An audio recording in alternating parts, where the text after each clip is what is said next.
સતત ચોથા દિવસે પણ પાલિકાની દબાણ શાખાની ટીમ એક્શન મોડમાં જોવા મળી રહી છે.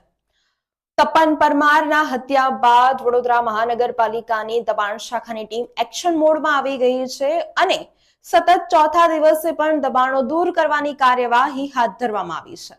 આજે વહેલી સવારથી જ દબાણ શાખાની ટીમ ચુસ્ત પોલીસ બંદોબસ્ત સાથે ટ્રાફિકથી ધમધમતા એવા ન્યાય મંદિર વિસ્તારમાં પહોંચી ગઈ હતી અને ત્યાં ગેરકાયદેસર દબાણો દૂર કરવાની કાર્યવાહી હાથ ધરવામાં આવી હતી.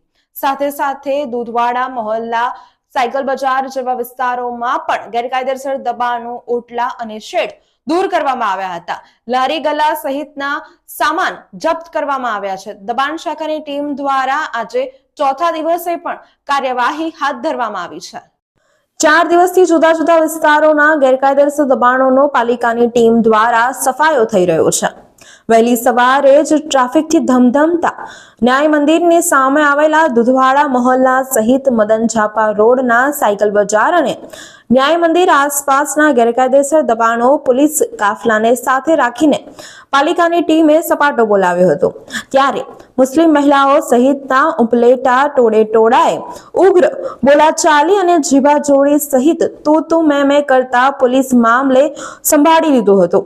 પાલિકાની ટીમે આ વિસ્તારમાં પ્રાથમિક તબક્કે 4 ટ્રક જેટલો વિવિધ માલ સામાન કબજે કરી ગેરકાયદેસર ઓટલા દાદર સહિતના દબાણો હટાવ્યા હતા.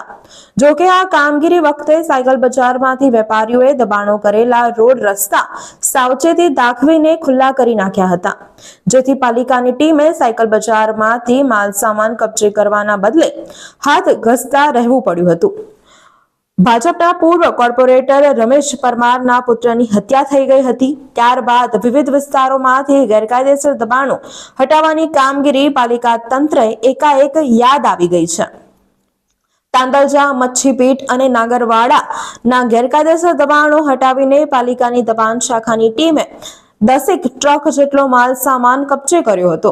જ્યારે ગઈકાલે મંગલેશ્વર ઝાપાથી સંગમ 4 રસ્તા સુધીના ગેરકાયદેસર દબાણો લારી ગલ્લા વગેરે કબજે કરીને ગેરેજના શેડ પર બુલડોઝર ફેરવી દીધા હતા. જ્યારે આજે વહેલી સવારથી જ ન્યાય મંદિર સામેના દૂધવાડા મોહલ્લામાં પાલિકાની દબાણ શાખાની ટીમે પોલીસ કાફલો ઘસી આવ્યો હતો. પાલિકા તંત્રે મોહલ્લામાંથી ગેરકાયદેસર દબાણો સહિત ઠેકાણે લગાવેલા લોખંડના દાદર હટાવવા સહિત લોકોના ઘર બહાર મૂકેલા ઘરવખરીનો સામાન તથા અન્ય ચીજ વસ્તુઓ પણ કબજે કરી હતી.